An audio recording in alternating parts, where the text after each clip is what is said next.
The hour of convening having arrived, all members of this House will please come to the floor and take seats. All members of this House will please report to the floor of the House and take seats. The clerk will ring the bell.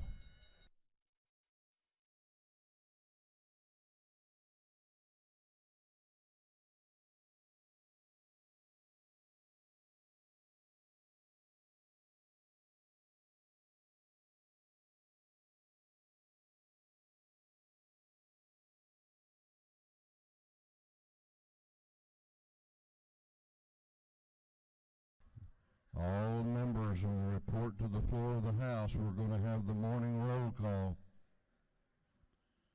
We are about to have the morning roll call.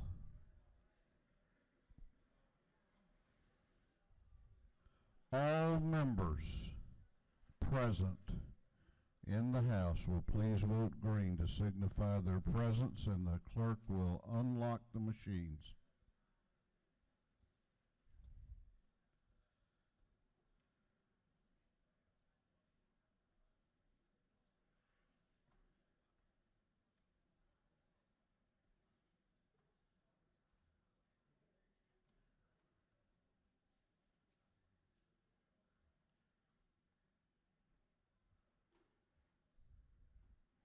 Have all members voted? Have all members voted? If so, the clerk will lock the machines. Well, good morning. What a beautiful day out there, huh? No rain, no snow, no ice. I wish the rules chairman had about a 30-bill calendar for us to do where we could enjoy. You don't have any bills? Okay. We need to do something about that, don't we? Doorkeepers will please close the doors and keep them closed. We will begin our day with scripture reading and prayer by the chaplain, after which we will pledge allegiance to the flag of our country. Our chaplain this morning will be introduced by the gentleman from the 107th House District, Representative David Casas. Representative Casas.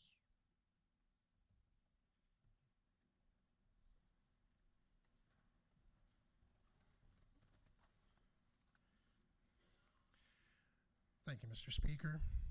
Ladies and gentlemen of the House, for our devotional this morning, I am pleased to introduce to you someone that's not a stranger to the House, for it was about 3 years ago that our former colleague, Joe Wilkinson, had Aaron Menikoff come and minister to us, and I'm sure that some of you will remember him. But Aaron came to Atlanta in June 2008 to pastor Mount Vernon Baptist Church in Sandy Springs. He's joined today by his wife, Adina, and his 4 children, Rachel, Jonah, Natalie, and Tori. And ask the family if they would like to stand and the House can recognize you.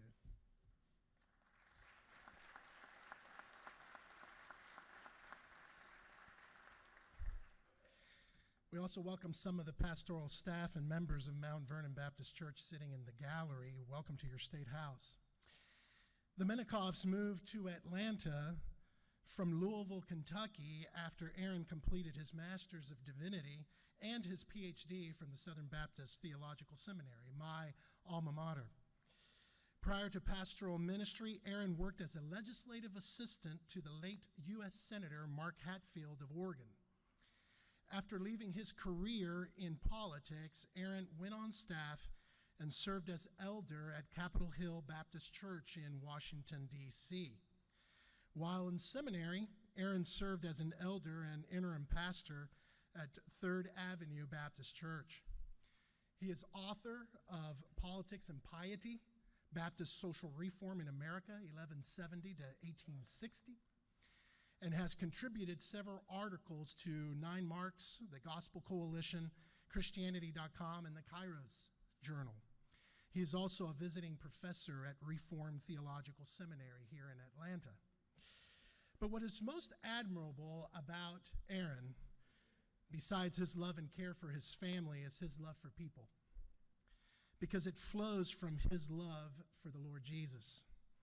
His preaching is anointed, his discipling effective, and his concern for others is saturated with kindness. I've only known him for about 2 years, and yet it feels as though we've known each other for a lifetime. The Lord has brought our two families together, and we, as parents, both enjoy his son Jonah and my son Jonathan become best of friends also. So the privilege is mine today to introduce to you our chaplain of the day, my pastor, my brother in Christ, but more importantly, my best friend, Dr. Aaron Menikoff.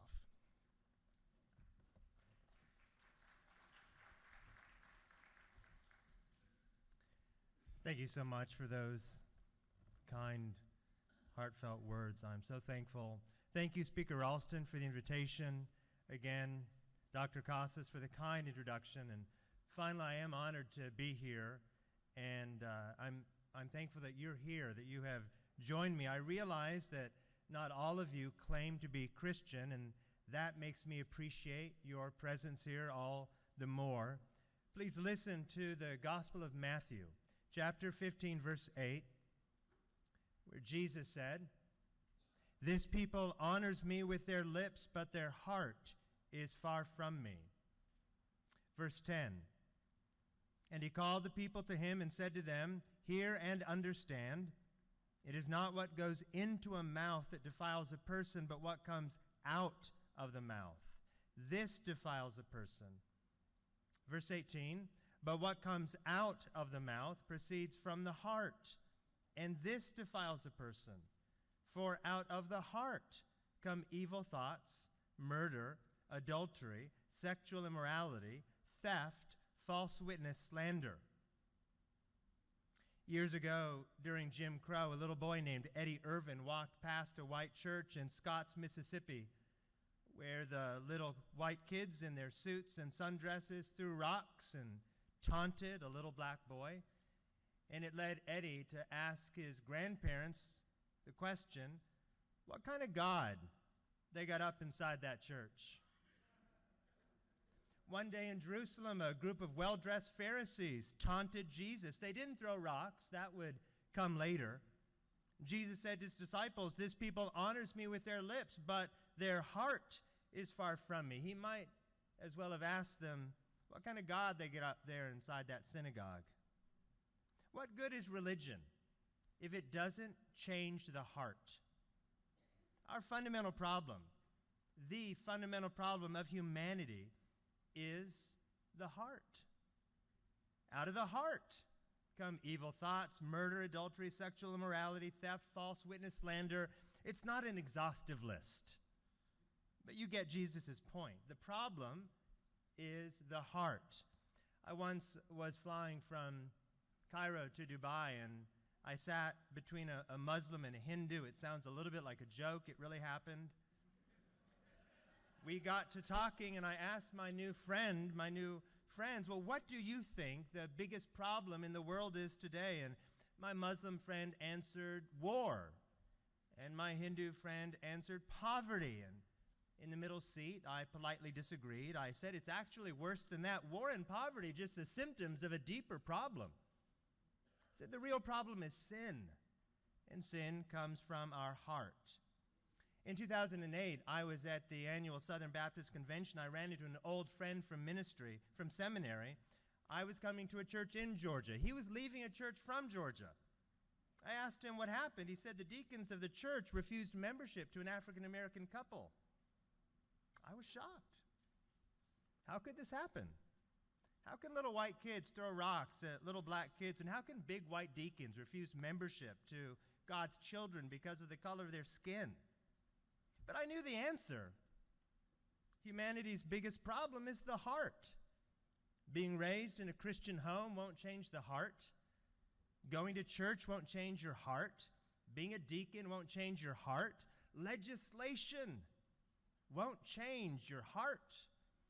In my former life, as David said, I worked for a United States senator, and he often quoted a saying, that I believe to this day still hangs above the door of the Oregon governor's office in the Oregon State Capitol building. And this is what it says. It says, in the souls of its citizens, therein lies the conscience of the state. In the souls of its citizens, therein lies the conscience of the state. What does this mean? Regardless of all the laws that get passed, society will never be any better than the souls, the heart of the citizens who make it up. And our biggest problem is the heart. So please understand me. Please don't misunderstand me. I like legislation. I worked on Capitol Hill. I wrote legislation. I value government. I appreciate your work. I am thankful for legislators. As a citizen of Georgia, I am thankful for you, but I know that laws will not change hearts. The political machinations of the state are not enough. They're not enough to make a better society. Little white kids can be forced to put down their rocks, but they can't be forced to love. You can try to force big white deacons to open up the doors of their churches, but you can't pry open their heart. There's only one with the power to change our hearts, the God who made them. And so this is why I'm a Christian. Because Jesus is in the business of heart transplants. I wonder if he came in the 21st century and not, when he did, if he might have incarnated as a cardiothoracic surgeon. Jesus is in the business of heart transplants. His life was sinless. His death is a historical fact. His resurrection is verifiable. And those with faith in him, those who trust in him, those who see in him not just a Jewish rabbi, but God in the flesh, those who confess their hard and corrupt hearts and trust in his death and resurrection, Jesus gives them new hearts, a heart of flesh. This is the power of the gospel. God reaches into the human heart, rips it out, and puts inside a heart of flesh. And these hearts love. And these hearts serve. And these hearts give. And these are the hearts of the people who make the best neighbors and the best citizens. And so our biggest problem is our hearts. Matthew 15:18, this people honors me with their lips, but their heart is far from me. I know that many of you are religious. What does your religion say about the human heart? Some of you claim to be Christian. What evidence do you have that God has in fact changed your heart? Let's pray.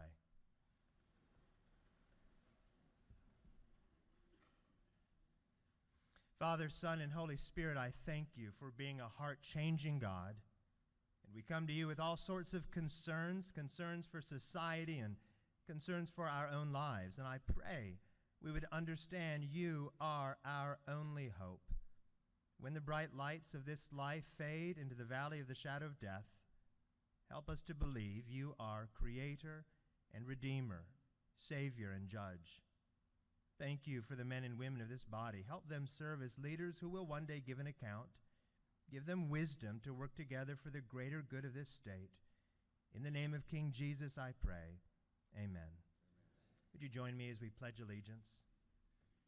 I pledge allegiance to the flag of the United States of America and to the republic for which it stands, one nation, under God, indivisible, with liberty and justice for all.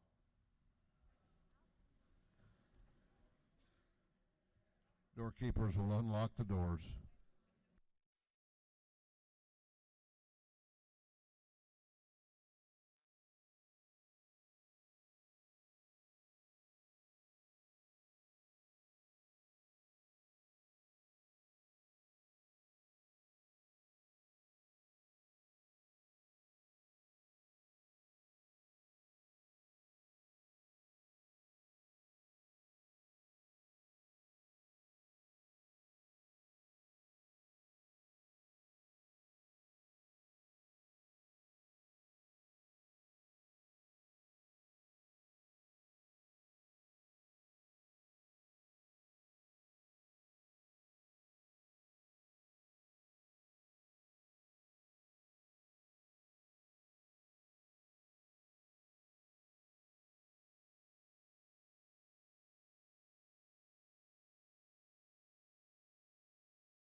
Chair recognizes Chairman Darlene Taylor, the Chair of the Committee on Information and Audits. Mr. Speaker, your Committee on Information and Audits has reviewed the proceedings of the previous legislative day and found them to be correct. Chairman Taylor, the Chair of the Committee on Information and Audits, reports that the journal of the previous legislative day has been read and found to be correct. Is there any objection to the confirmation of the journal? The chair hears none, and the journal is confirmed. The clerk will read the resolution establishing the order of business for the day. Mr. Burns, 159th moves the following be established as the order of business during the first part of the period of unanimous consents. Introduction of bills and resolutions, first reading and reference of House bills and resolutions, second reading of bills and resolutions, reports of standing committees, third reading and passage of uncontested local bills and resolutions, first reading and reference of Senate bills and resolutions, morning orders. Is there any objection to the adoption of the resolution establishing the order of business for the day? The chair hears none, and the resolution is adopted. First reading of bills and resolutions. The clerk will read. House Bill 718 by Representative Scott of the 76th, Stovall of the 74th, Nelson of the 125th, Thomas of the 39th, and Beasley Teague of the 65th. Bill being entitled an act to amend subpart 2 of part 1 of Article 16, Chapter 2, entitled 20. The official go to George Annotator relating to compulsory attendance. Education. House Bill 719 by Representative Scott of the 76th, Hitchens of the 161st, Jackson of the 64th, Glanton of the 75th, Prince of the 127th, and others. Bill being entitled an act to amend Part 2 of Article 1 of Chapter 3, Title 8. The official go to George Annotator relating the powers of housing generally. Defense and Veterans Affairs. House Bill 720 by Representative Scott of the 76th, Kendrick of the 93rd, Jones of the 53rd, McLean of the 100th, Beasley Teague of the 65th. Bill being entitled an act to amend Chapter 5 of Title 34. The official go to George Annotated relating to sexual discrimination in employment. Industry and Labor. House Bill 721 by Representative Powell of the 32nd and Epps of the 144th. Bill being entitled an act to amend Code Section 40-5-27. The official go to George Annotated relating the examination of applicants. Motor Vehicles. House Bill 722 by Representative Casas of the 107th, Cook of the 18th, Teasley of the 37th, Cantrell of the 22nd, Hilton of the 95th. Bill being entitled an act to amend Code Section 20-2-161.3. The official go to George Annotator relating to the Move on When Ready Act. Education. House Bill 723 by Representative Watson of the 172nd, McCall of the 33rd, Jaspers of the 11th, Hawkins of the 27th, Fryer of the 118th, and others. Bill being entitled an act to amend Chapter 8 of Title 48. The official go to George Annotator relating to sales and use taxes. Ways and Means. House Bill 724 by Representative Holmes of the 129th. Bill being entitled an act to amend an act providing for a new charter for the city of Monticello. Intergovernmental Coordination. Senate Bill 303 by Representative Alvarez of the 56th, Schaefer of the 48th, and Beach of the 21st. Bill being entitled an act to provide for a homestead exemption from the city of Alpharetta ad valorem taxes. Intergovernmental Coordination. Senate Bill 305 by Senator Alvarez of the 56th and Beach of the 21st. The bill to be entitled an act to provide for a homestead exemption for city of Milton ad valorem taxes for municipal purposes. Intergovernmental Coordination. Senate Bill 306 by Senator Alvarez of the 56th. Bill being entitled an act to provide for a homestead exemption from the city of Mountain Park ad valorem taxes. Intergovernmental Coordination. Senate Bill 307 by Senator Alvarez of the 56th and Miller of the 40th. Bill being entitled an act to provide for a homestead exemption from the city of Roswell ad valorem taxes. Intergovernmental Coordination. That completes first readers. Second reading of bills and resolutions. The clerk will read. House Bill 660 by Representative Hanson of the 80th, a bill relating to procedure for sentencing and imposition of punishment, law enforcement officers and agencies, general provisions relating to torts. House Bill 706 by Representative Taylor of the 173rd, a bill relating to retirement and pensions. House Bill 707 by Representative Price of the 48th, the bill to provide for a new homestead exemption for city of Roswell ad valorem taxes. House Bill 708 by Representative Raffensperger of the 50th, the bill to provide a new homestead exemption from the city of Johns Creek ad valorem taxes. House Bill 709 by Representative Jones of the 91st, a bill to amend an act creating a state court of Rockdale County. House Bill 710 by Representative Jones of the 47th, a bill to provide for a new homestead exemption for the City of Milton ad valorem taxes. House Bill 711 by Representative Jones of the 47th, a bill to provide for a new homestead exemption from City of Mountain Park ad valorem taxes. House Bill 712 by Representative Barton of the 49th, a bill to provide for a new homestead exemption from City of Alpharetta ad valorem taxes. House Bill 713 by Representative Chandler of the 105th, a bill relating to definitions relative to Hope scholarships and grants. House Bill 714 by Representative Rogers of the 10th, a bill relating to safe operation of motor carriers and commercial motor vehicles. House Bill 715 by Representative Hughley of the 136th, a bill relating to general provisions relating to health. House Bill 716 by Representative Rakestar of the 19th, a bill to enact the Georgia Pre-Arrest Diversion for Drug and Mental Health Treatment Act. House Bill 717 by Representative Kelly of the 16th, a bill relating to operational rules for autonomous vehicles. House Resolution 913 by Representative Rakestar of the 19th, resolution creating the House Study Committee on incorporating law enforcement in the pathway to treatment and social services for persons having challenges with drug use and mental health. Through second readers.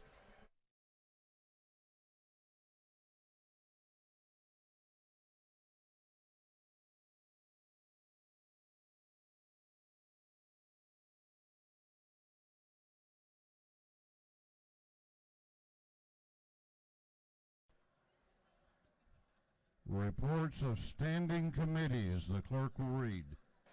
Representative Chan Tankersley, 160th District Chairman of the Committee on Intergovernmental Coordination Local, submitted the following report. Mr. Speaker, your Committee on Intergovernmental Coordination Locals and under consideration the following bills and resolutions to the House, and has instructed me to report the same back to the House with the following recommendations. House Bill 682, do pass. Respectfully submitted, Representative Tankersley, the 160th District Chairman.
We have a local calendar.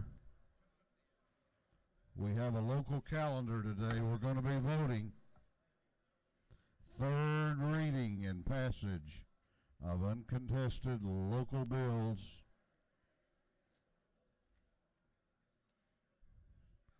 If there is no objection, we will vote on the local calendar as a whole with a recorded vote. Hearing none, it is so ordered. The clerk will read the local calendar.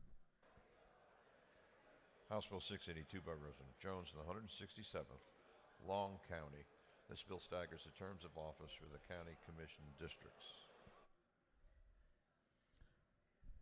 Is there any objection to the previous question being ordered on the local calendar? The chair hears none. The previous question is ordered. Is there any objection to agreeing to the report of the committee, which was favorable to the passage of the bill? The chair hears none. The report of the committee is agreed to. Shall this bill now pass? All those in favor of the passage of the bill on the local calendar will vote aye. All those opposed will vote no. And the clerk will unlock the machines.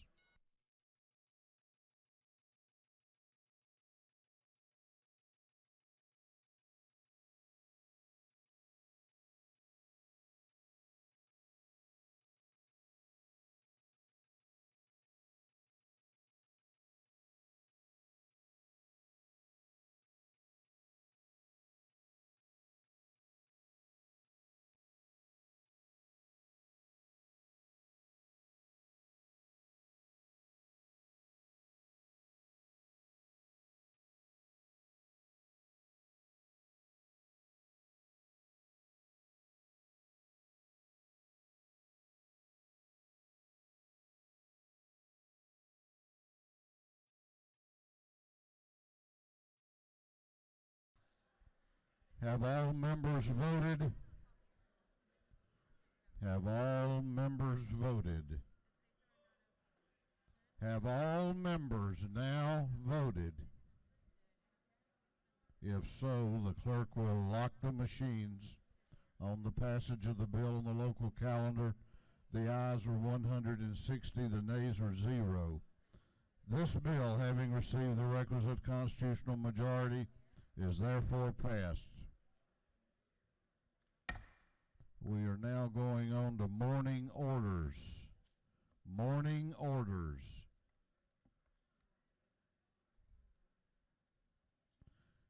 Chair is going to ask that all members in the chamber take their seats and cease conversation. If you have important meetings, we have anterooms for that purpose. Please give respect and attention to the members while they're in the well. Chair recognizes for a morning order Representative Stovall.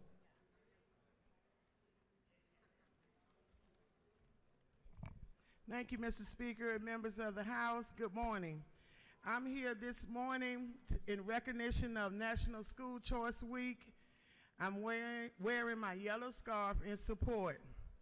This National School Choice Week is the largest celebration of opportunity in education. We are One Georgia, and in ensuring that every child receives a quality and equitable education should be our top priority. It shouldn't matter whether it's public, it's private, whether it's homeschool, whether it's virtual online, whether it's magnet or the traditional setting. Yesterday and for the past 2 days, our Educate Georgia Summit, we discussed all options. And in some instances across this state, it is very sad that you have parents who can be arrested for using another individual's address just to allow his or her child an opportunity for a better education. Thank you, Mr. Speaker. Chair recognizes for a morning order Representative Turner.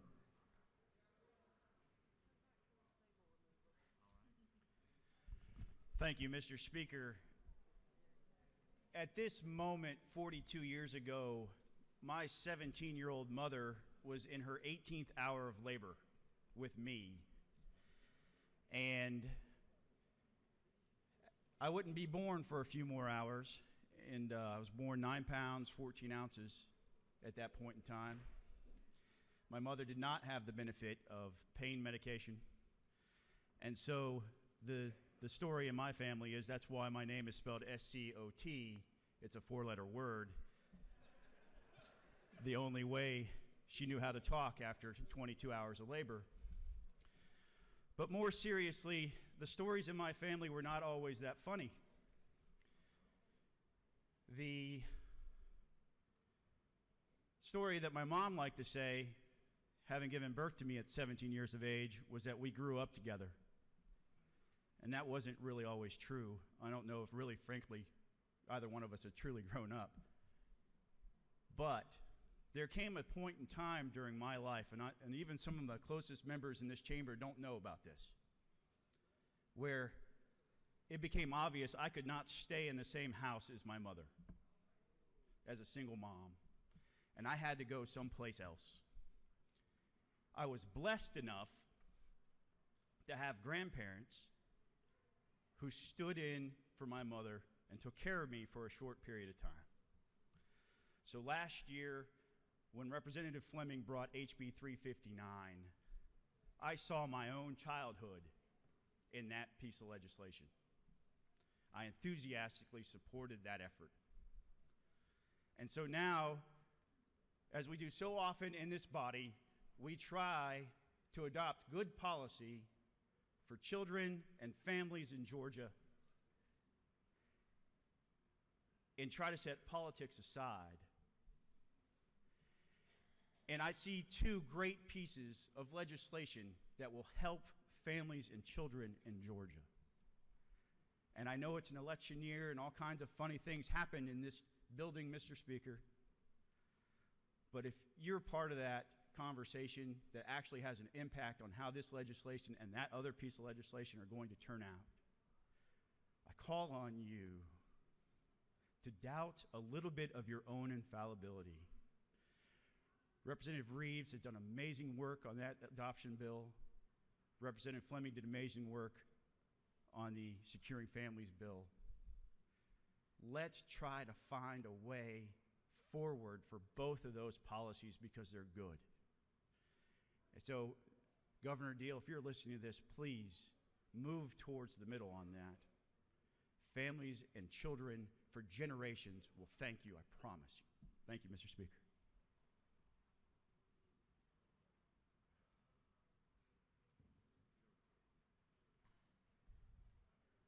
Chair recognizes Representative Beasley Teague for a morning order.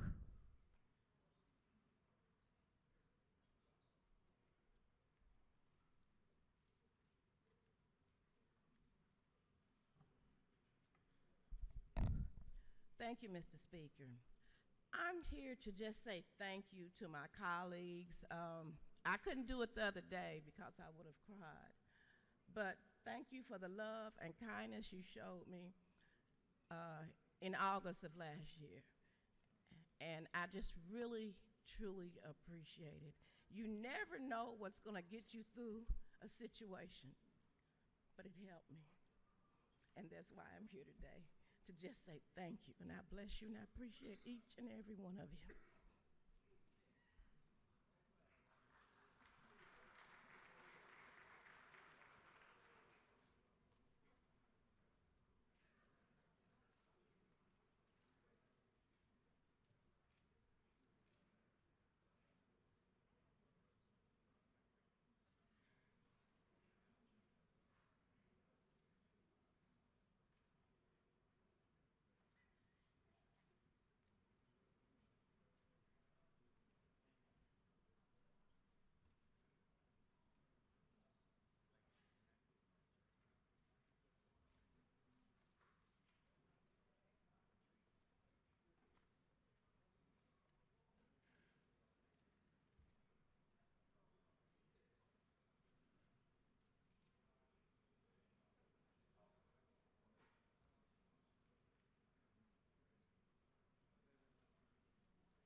Chair recognizes Representative Wilkerson for a morning order.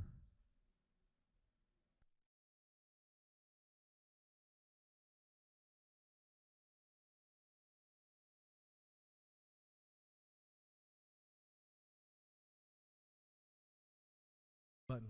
Oh, there we go. Thank you, Mr. Speaker. Rise today to, the governor touched on this during his State of the State, but I just want to say thank you to the Chamber for the bipartisanship that we've shown over the last several years. Unlike D.C., we don't have to worry about shutdowns because we work together. So if you think about what the governor highlighted, it was none of the contentious stuff that we fought over. It was actually things that our side of the aisle agreed on with the other side of the aisle. It was transportation funding. It was criminal justice reform. It was the Hope Scholarship.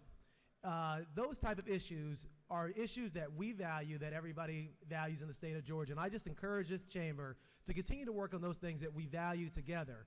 Let's not worry about expanding guns or the contentious issues that we may look at, school takeovers. Let's focus on the things that we can all agree on that will help bring jobs to this great state. And I just want to thank the members of the majority and the minority for working together in a bipartisan fashion. Thank you, Mr. Speaker.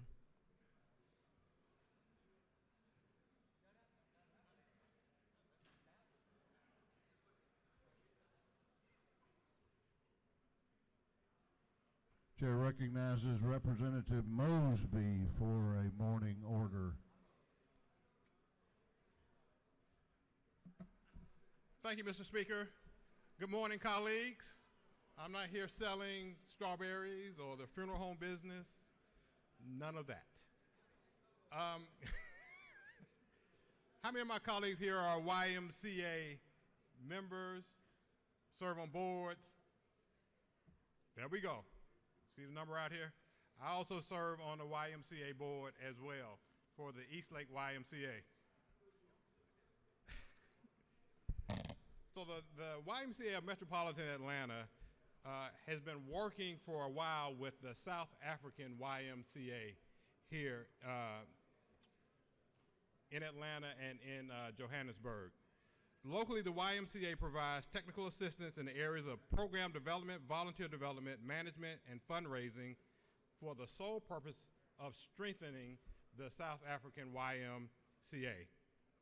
On several occasions, the Atlanta YMCA has volunteered and gone to Johannesburg, South Africa, in Durban and Cape Town to learn from the staff and volunteers and to help them at the South African YMCA how best to help and support, develop, and strengthen their efforts. Now, since last week and through the end of this week, 2 staff members along with the National Volunteer Board Chair have been here in Atlanta training, shadowing, and exploring with members and volunteers of the Atlanta YMCA. And they are here in the gallery. I want you to turn around and you all stand and recognize our colleagues from South Africa.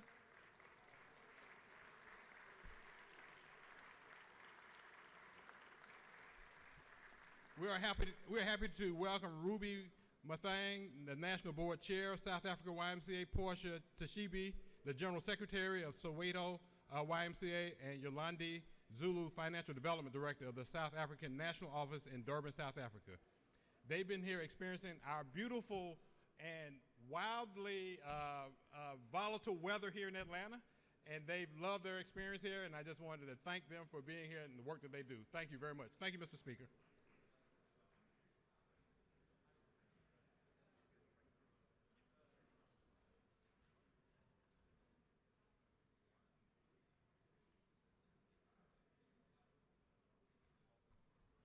Chair recognizes Representative Marin to introduce the Doctor of the Day.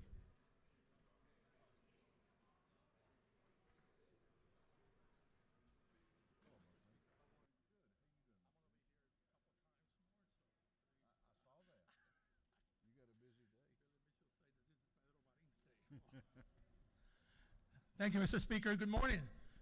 I'm honored to present today the Doctor of the Day, Dr. Gulshan Harji. As a teenager, Dr. Harji had to flee her birthplace, Tanzania, when Asians were being expelled. She then attended high school in Pakistan, but fled due to the war, and college in Iran, but had to flee due to the Iranian Revolution. She had the opportunity to interview with Dr. Lewis Sullivan, who admitted her to the 2-year charter class of Morehouse School of Medicine by attribution. She graduated medical school from Emory University following a residency in internal medicine. Dr. Harji is the recipient of several humanitarian awards. She has served on the board of the CAP Medical Center and is currently on UNICEF USA, the Coalition for Breast Cancer for the state of Georgia, and the Islamic Political Action Committee. She is married and has 3 children. Please welcome the doctor of the day, Dr. Gulshan Harji.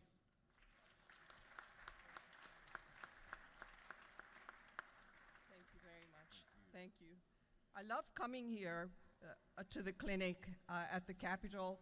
No HR, no taxes, no payroll, free parking, free lunch. I want to do this full time. No pay. Honorable legislators, my gratitude first for lifting me during my dark days when I came during the Iranian embargo. I am now a naturalized citizen, and I'm deeply grateful for those opportunities. Thank you.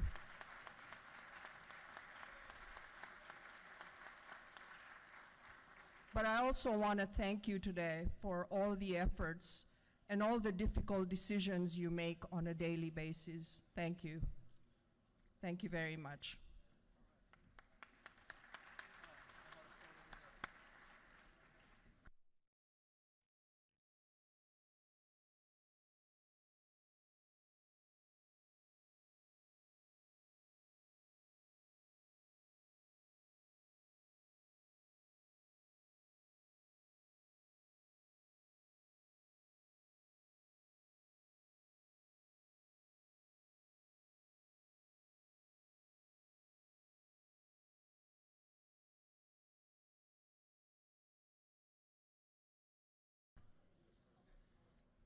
This House will remain in order.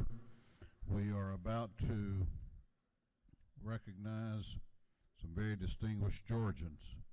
The clerk will read the caption to House Resolution 908. House Resolution 908 by Representative Meadows V, a resolution recognizing and commending Elizabeth Dutch as a Distinguished Young Woman of Georgia 2018 and for other purposes. Okay, I'm going to say this very slowly. The chair recognizes the chairman of the Rules Committee, Chairman Meadows, for an invite resolution. This is about as quiet as I've seen this chamber, except late in the afternoon when there's nobody in here. Chairman Meadows. Thank you, Mr. Speaker. Ladies and gentlemen of the House, it is indeed a pleasure for me to be down here. Y'all just saw the only smile you're going to get. And if you notice those that clap, they've got bills already. The rest of you are not getting one.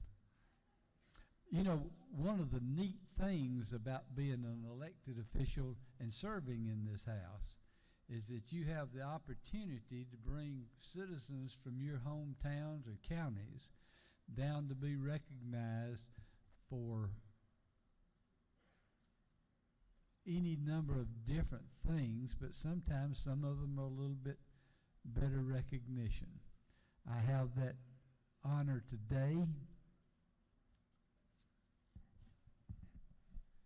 I have with me Elizabeth Dutch and her father Alan, and I'm going to read some of this because the whereases are pretty good. And this recognizing and commending Elizabeth Dutch as the Distinguished Young Woman of Georgia for 2018 and other purposes, whereas Elizabeth Dutch has received much recognition both for academic distinction as a Georgia Merit Scholar and as a member of the National Honor Society, and for her exceptional talent in the performing arts. Whereas she was a Georgia High School Musical Theater Award Leading Actor nominee, and she was recipient of numerous awards for the Georgia High School Association, including the Region 6 Class AAA One Act Best Actress Award, Class AA One Act State Champions, the Class AAA Women's Trio State Champion and the AA Women's Trio State Champion. She's performed in many different productions. She is a senior this year, and she will continue her education at Webster. I've already told her daddy I hope that they have a real good scholarship program, because that's like kind of going to Harvard, get your loan book out. But at this time, I would like to let Elizabeth come up here and have a moment to speak to you. Thank you.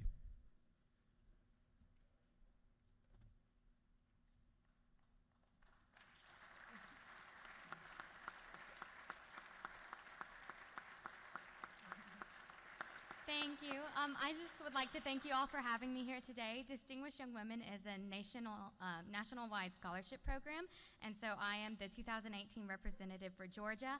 I will be competing for the national title in Mobile, Alabama this summer, and I look forward to representing our state. So thank you very much.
Clerk will read the caption to House Resolution 919.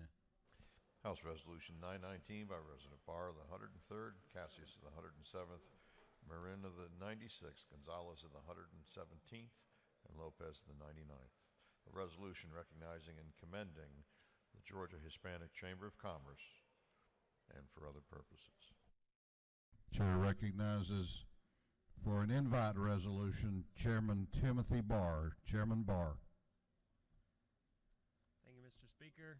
Ladies and gentlemen, it's my pleasure to introduce a group that has been doing a lot of great work in our state to promote and to help our business community. Some of us had the chance to have breakfast this morning. They've been hosting a legislative reception for about 10 years now. The Georgia Hispanic Chamber of Commerce, 30 years this year. They've helped promote and generate a collaboration in our business community. They've helped develop small businesses and entrepreneurs. They help host numerous business mixers throughout the month. And last but not least, they help corporations in Georgia call home. The chamber is also considered the largest Hispanic chamber in the country with over 1,000 members.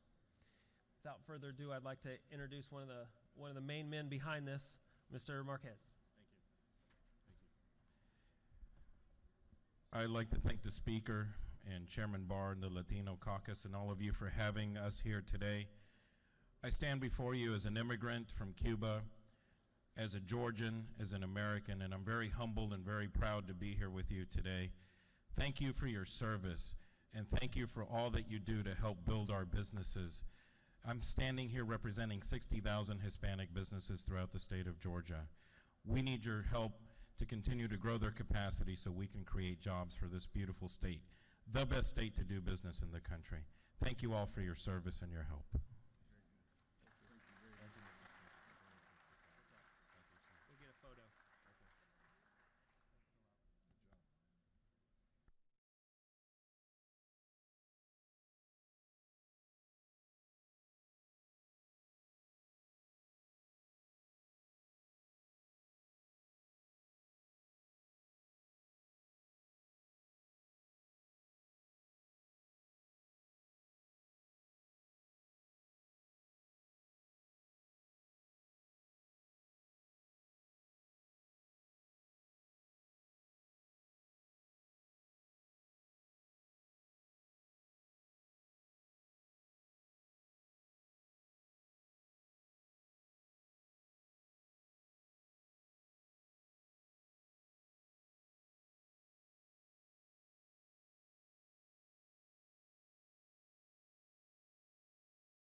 Clerk will read the caption to House Resolution 904. House Resolution 904 by Representative Marin of the 96th, Burns the 159th, Trammell the 132nd, Stevens the 164th, Beverly the 143rd, and others. A resolution recognizing and congratulating the Republic of Korea on being the host of the 2018 23rd Winter Olympics and the 12th Winter Paralympic Games, and for other purposes.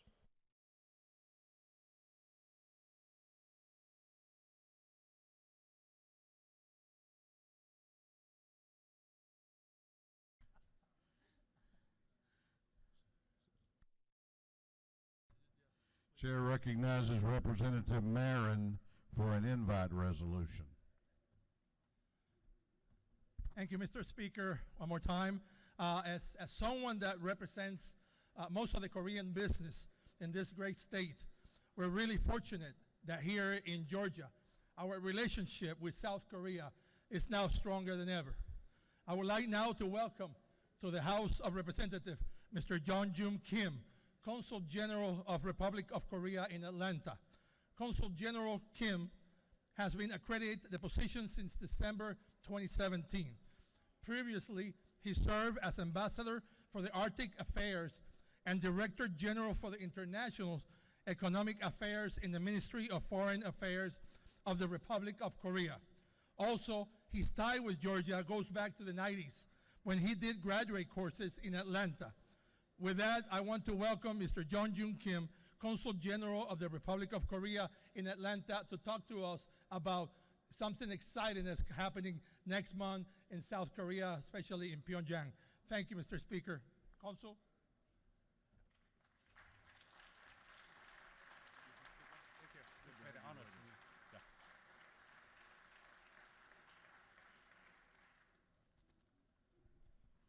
Thank you, Mr. Speaker, the Honorable David Ralston, and Honorable Representatives, leaders of Korean American communities, ladies and gentlemen. On behalf of Korean government and Korean communities in Georgia, I'd like to extend my heartfelt appreciations to Georgia House of Representatives for supporting the 2018 Pyeongchang Winter Olympic Games. As you are well aware, the United States and the Republic of Korea have maintained a strong alliance since Korean War in 1950s. At the beginning, Korea was heavily dependent on the military, economic, and financial assistance from the United States. However, with the success of economic development of Korea, now ranks as the 10th largest economy in the world and the 6th largest trading partner with the United States. Korea has also transformed from a recipient country to a donor one in our international communities, the only case in history. In addition to successfully hosting the Seoul Olympic Games in 1988 and the World Cup Games in 2002, Korea will host another World Sports Festival, the Pyeongchang Winter Olympic Games, next month. I believe these successful Korean stories are much indebted to the United States. In this regard, you deserve to share the same pride Korean people have kept in their hearts. Today's adoption of the resolution to support Pyeongchang Olympic Games clearly shows the growing connections and integrity between Georgia and Korea. The resolution is not only a heartfelt wish for a successful Winter Olympic Games by a member of international communities, but also a sign of welcome to the Korean communities and business circles residing in Georgia. Korean communities in Georgia comprise roughly 120,000 Koreans and Korean American citizens and around 8 invested Korean companies. Will remember this heartfelt gesture by Georgia for a long time. From my part, as a Korean Consul General in Atlanta, I will do my best to promote continued good relations between our two communities. Ladies and gentlemen, I'm so excited to have witnessed today the resolution to support successful Pyeongchang Winter Olympic Games adopted in Georgia Senate, House.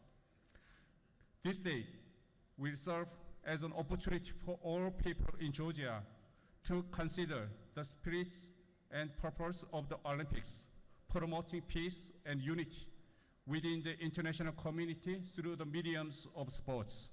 I especially believe Pyeongchang Olympic will serve as one of the biggest sports festivals in international communities, and that it will highly contribute to peace and stability in Korean Peninsula. I hope each of you will enjoy the Olympic Games next month. Thank you. Thank you. I really appreciate it.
Clerk will read the caption to a group of privileged resolutions. Commending and congratulating Pauline Beasley, recognizing January 25th, 2018 as Advanced Placement Day at the State Capitol. Recognizing February 28th, 2018 as Boy Scout Day at the State Capitol. Recognizing and commending Brady Weaver on his achievements. Recognizing and commending Richard Allen on the occasion of his retirement. Commending Coach Rocky Hildago on the 2017 Georgia High School Class 6A Coach of the Year. Expressing support for the nation's principals by designating the month of October as National Principals Month. Celebrating Spectrum Autism Support Group's 20th anniversary, recognizing its provision of support, education, and resources to individuals and families impacted by autism in Georgia. Commending and congratulating Alex Fulton.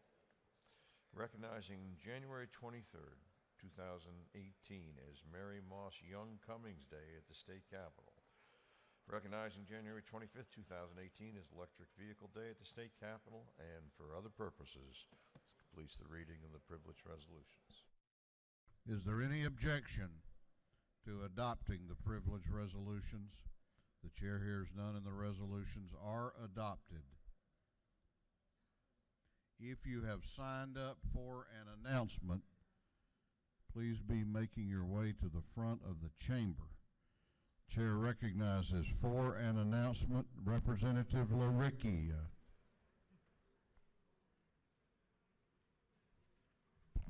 Thank you, Mr. Speaker. It is an honor to invite each and every one of you on behalf of Alma and Bacon County and the small delegation of myself and the Honorable Chairman John Meadows to be with us this afternoon at the IBEW building just a few blocks south of the CLOB.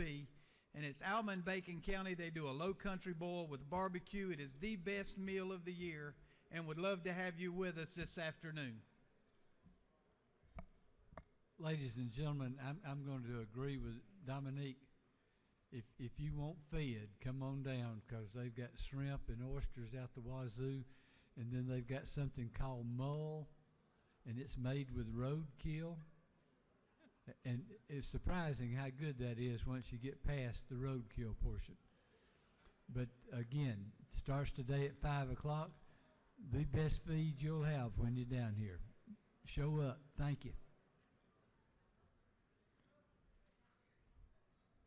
I've got lots of lights that went up, people wanting to go to lunch after you was talking about roadkill, so Chair recognizes Chairman Hatchett for an announcement. Thank you, Mr. Speaker. The Majority Caucus will meet today at 1 p.m. in room 341. 1 p.m. room 341. Thank you. Chair recognizes Chairman Stevens for an announcement. Thank you, Mr. Speaker. Two lunch announcements. Today is Georgia Economic Development Day. Your folks in your district that bring jobs to your area are going to be here with lunch on the South Wing. Also today is Tourism Day, and you'll notice out there's a big barbecue trailer outside that's provided by the Georgia Hotel and Lodging Association. Bring your ticket if you got one that's on your desk, and enjoy some phenomenal barbecue from Runaway Smoke. Chair recognizes Chairman Cooper for an announcement. Thank you, Mr. Speaker. Ladies and gentlemen, on the Health and Human Services Committee, we are not having our regular meeting today. However, if you are on Health and Human Services, there will be a lunch and learn in room 230 at 12 p.m. So for Health and Human Services, a lunch and learn at 12 p.m. in room 230. Thank you very much. Chair recognizes Representative Gilligan for an announcement. Thank you, Mr. Speaker. Ladies of the House, this afternoon is our very first Women's Caucus meeting. We will be in room 514 of CLOB. I hope you can come. We'll be talking about everything we need to do to get organized for this year. So women, please, room 514 of CLOB. Hope to see you there.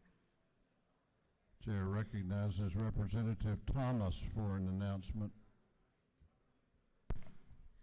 The Minority Caucus will be meeting in 403 and lunch will be served upon adjournment. Chair recognizes Representative Bentley for an announcement. Thank you, Mr. Speaker, and happy Tuesday, colleagues.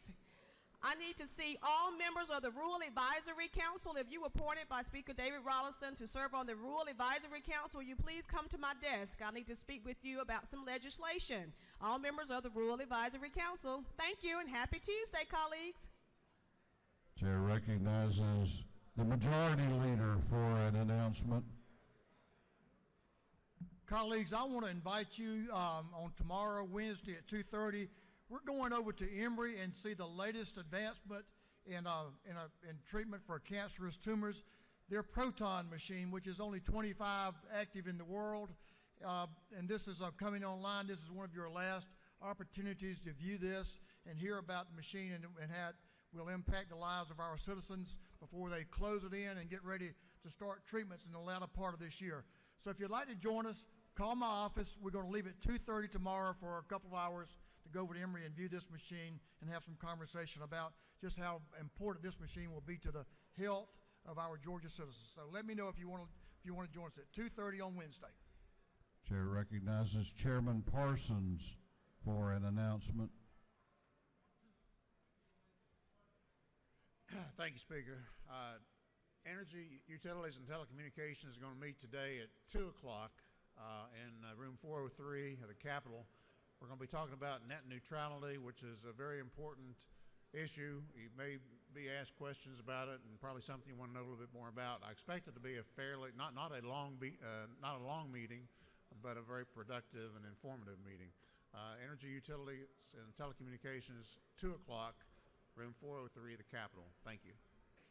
Chair recognizes Chairman Timothy Barr for an announcement. Thank you, Mr. Speaker. Good morning, colleagues. I put something on your desk this morning, and as you could tell, one of my favorite founding fathers was John Hancock. So I've got a lot of mileage out of my large signature today. But the important thing is we are starting our members fellowship up tomorrow morning, 7:15, 125 Capitol. Just a great time to get together. We share some. We talk about personal stuff and share some prayer requests. So come join us for a good time of fellowship tomorrow, 125 Capitol at 7:15. Thank you very much. Thank you, Mr. Speaker. Thank you.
That completes our announcements. We do have a couple of birthdays today. Chair wants to wish happy birthday to the chairman of the Regulated Industries Committee, Chairman Maxwell. Happy birthday.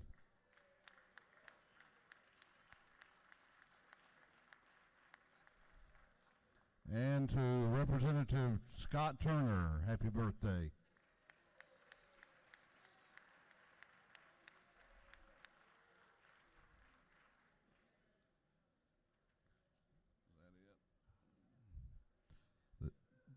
Chair recognizes the Majority Leader of the House for a motion.